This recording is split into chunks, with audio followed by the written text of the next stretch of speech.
Chapter 4 Glitch. Evan soon learned that the tall kid who had draped his arm around Evan's neck was named Reed, and no one called him anything but that. Reed, however, gave nicknames to everyone else: Puke, Lil Snot, Bunny Butt, Twitch, and Frank, which Evan learned was short for Frankenstein. And of course, Albert, because Reed thought it was funny to point out that Stevie was no Albert Einstein. Well, none of us are, thought Evan. That's why we are in summer school. For the moment, Evan's nickname was Jump Shot, but he had a feeling that wouldn't last. Say the wrong thing to the wrong thing. And suddenly he'd been known as Stinkhead or Puss. As if the 8 weeks of summer school weren't already long enough. He didn't need to go around with a nickname like that. No, thank you. During the morning math assessment worksheet, his mind wandered. He tapped the eraser end of his pencil on the paper and then on his cheek and then on his paper and then on his cheek. Cautiously, he looked around the room. Most of the kids were older, much older, which was strange, because Evan was used to being the tallest one in class. Do your work. Mrs. Warner glanced down at her sitting assignment chart. Evan? Suddenly Evan realized that no one knew him here. Not the teachers, the kids, the principal, the nurse, the cafeteria ladies, or even the custodian. At Hillside, everyone knew him. Did that mean he was the same person? Or could he be someone else? Act differently, talk differently, wear different clothes, have a different name. Would it be the same Evan this summer or a different one? And who would know the difference? Evan could smell the disinfectant that the custodians had sprayed on the desks to wash away a year's worth of germs. It was one of those smells that made him think of vomit, because it's what the custodians used whenever a kid threw up in class. Thinking about vomit made Evan start to feel like maybe he was going to vomit. But then he thought that if he did that, he would instantly get a new nickname from Reed, and it would be a whole lot worse than Jump Shot.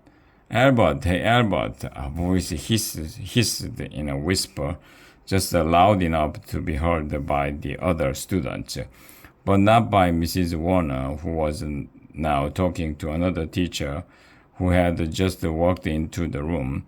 Evan didn't turn around. He kept his eyes on his paper. So did Stevie. But the voice didn't stop, as Evan knew it wouldn't. Hey, Harvey. Stevie's eyes drifted up to look at the teachers who were having a quiet argument. Evan felt as if he could read Stevie's mind.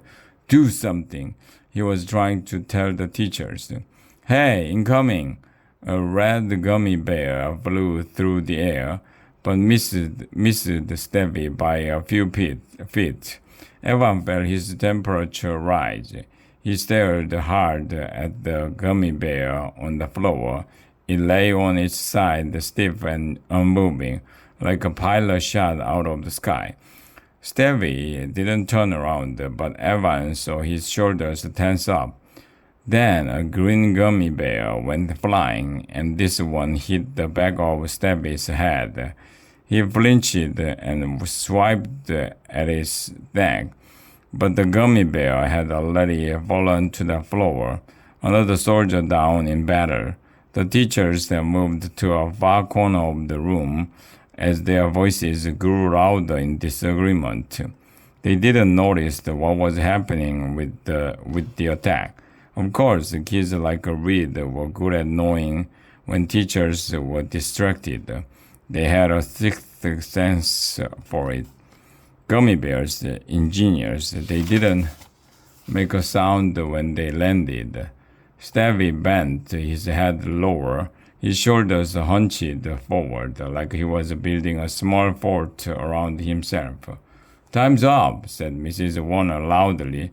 "Put your pencils down and hand your papers forward. Thank you, thank you." Evan had barely made it through half of the questions. Some of it was messed up. He has never even heard of factoring, prime numbers, and what the heck was the associative property. Evan was pretty sure Mrs. Overton had never talked about any of that in first grade.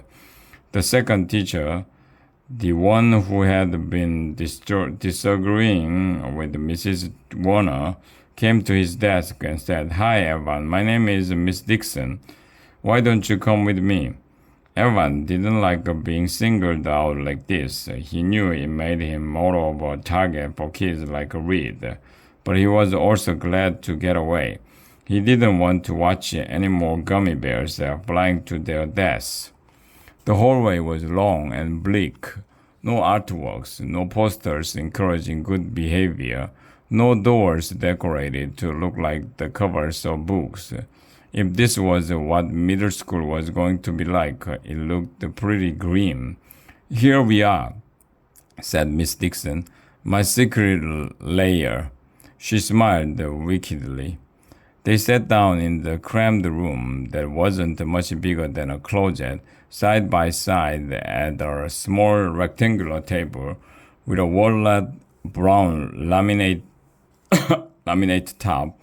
Miss Dixon had all her materials laid out on the table: a notebook, 3 pencils, and a metal board covered with magnetic tiles.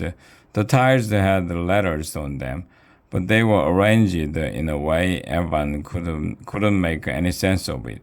Evan felt bad for Miss Dixon, stuck in this dreary, windowless room all day. He hoped she got to go outside at least to survive recess. "So, Evan," said Miss Dixon, "here's the thing, and I think you should know it right off the bat." She paused, as if remembering the intense conversation with Mrs. Warner. "You're not supposed to be here. Somehow your name got put in with the middle school kids.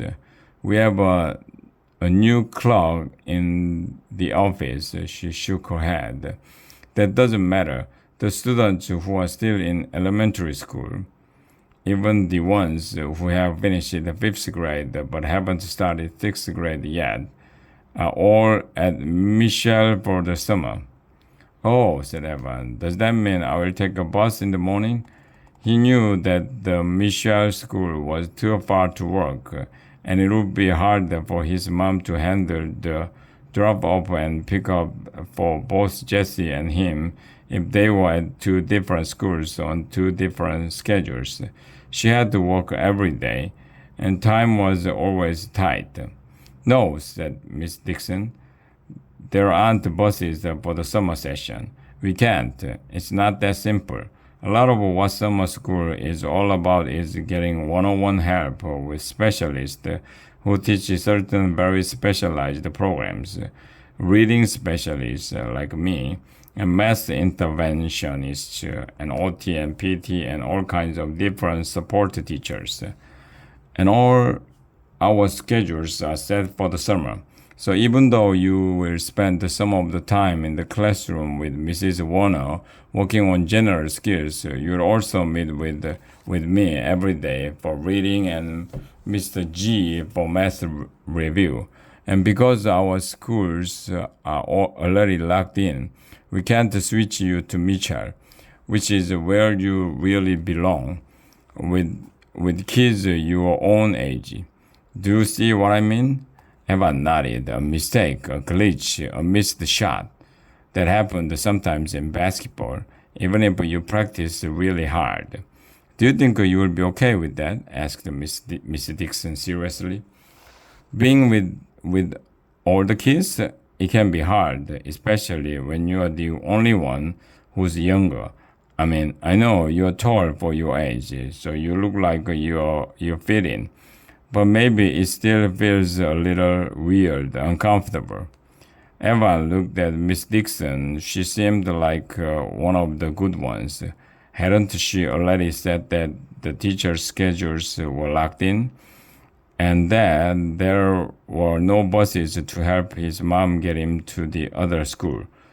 That there was no way a change could be made. He started to get that feeling he sometimes got with his mom, where he could tell he needed to take some of the burden off her shoulders.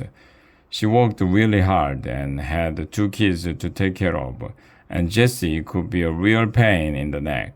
Sometimes Evan often felt like he had to tell his mom that things were all right when they weren't.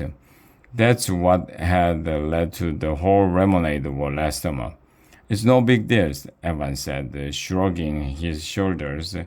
He was good at being the easy kid. He could take a one-on-one for the team.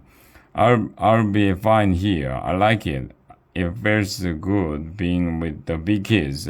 He smiled, but in the back of his mind, he was thinking just one thing: Reed. How was he going to stay out of Reed's way for 8 whole weeks?